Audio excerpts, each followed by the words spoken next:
Hey everybody, I'm going to tie up a couple jigs for you today, and I'm going to kind of show you the difference between a bucktail and then a craft hair. The first thing I use 100% polyester thread. I like it. It's cheap. It's a dry thread. You can pick it up in any hobby stores, and it has a wide variety of colors to choose from. And a lot of guys will use a flat or a waxed, pre-waxed thread. I've always used this. I really like it. It's easy to work with and it's inexpensive.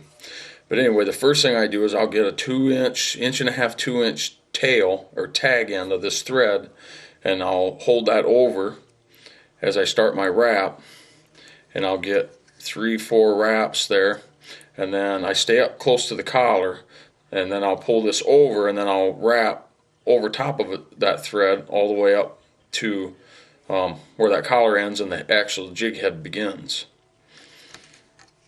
And that'll just lock that thread on itself, and you won't get any slip that way.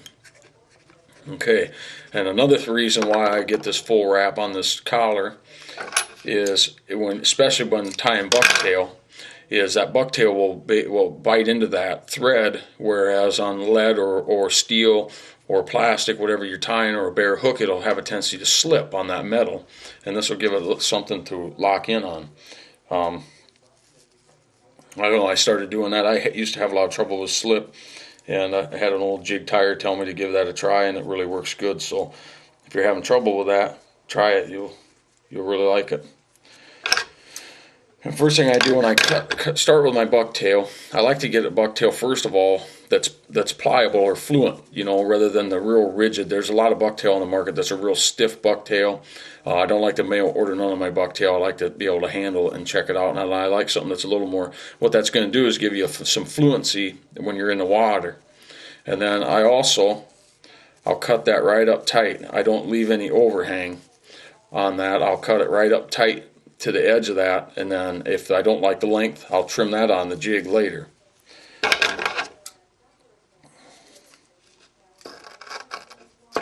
And then another thing I do is I don't get too much.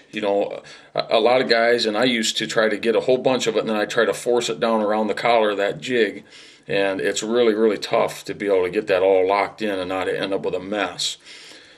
So I just put it in portions. You can always add to it.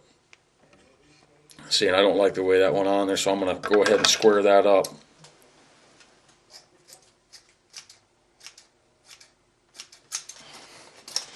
Get that squared up nice, and it'll be a lot easier to work with. And then I just kind of get that on there where I like it. And then these first wrap or two, I'm not going to wrap it real tight because it'll flare that, and I won't be able to move it around if I need to move it around. So I get a couple on there that are just kind of hold it in place, and then I can look at it, move it around, and I kind of like that. So I'm going to go ahead and start wrapping that and just get a little bit tighter as I go, and then you can really start locking down on it once you get that kind of sealed in. I'm going to do a two-tone today, and one of the things that I like to do is I like to try to stay consistent with nature. Is there going to be a huge difference? I don't know for sure, but most minnows, they're light on the belly, which is up on this one, and then they're dark. Just like the head of the jig here, I've got like a liver on the top and white on the bottom. So I'll stay kind of consistent with nature in that aspect as far as light on the bottom, and then I'll put dark on the top. And this collar here doesn't have to be real neat because you're going to be finishing it up later. So I'll pop that jig, roll him over, and then I'll get a color here, a brown or a green will look really good with it. I'm going to go with this kind of a green.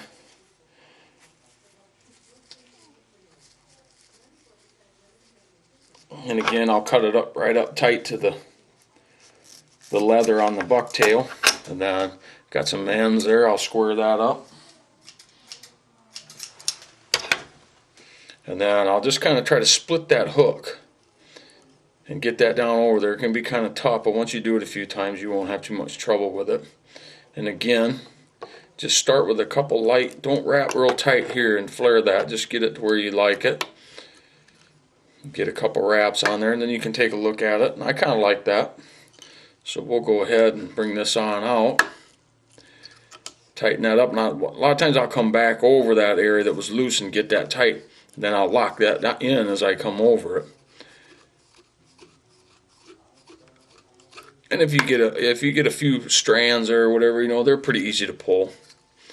But then you can run that out, lock that in good. And I got some loose ones there, but I think that'll be all right. We'll get the rest of them locked in there. I got a little too much there, but make a nice even collar there. Give it a professional look. I do a lot of time for other people too, and my personal jigs, I'm not quite as picky. If their collar's not even, the fish I know will still hit it, but I like to have them look as nice as they can. Now, when I get to this point, a lot of people will use a triangle whip finisher, and I don't use a whip finisher. I just use a half hitch with my fingers. You just lay it across there and just give your fingers a half a turn over, and it gives you that little, the threads around itself there, and it just gives you a half hitch knot is what it's going to give you. And then I'll lock that on there 3 or 4 times, and then kind of pull it down, tighten it up, and then just pop off your tag end. And then I'll seal this thread. You can get a vinyl sealer or any kind of an acrylic clear or something, and that'll lock them in. And that little half hitch that I did, you'll wear this jig out before that thread goes away. The last step though, before I seal that up, is I just give it a little tug there, and see I got a little bit loose. Get them out of there, make sure you still got it going good. And that jig looks pretty good, other than the fact that, I'll back up here so you can see, there's a little bit, I don't like the length of it. See how long the tail is? So what I'll do is I'll get that all together like that, and then you don't want to square that off, cut that off square, because then you're going to get a funky looking jig.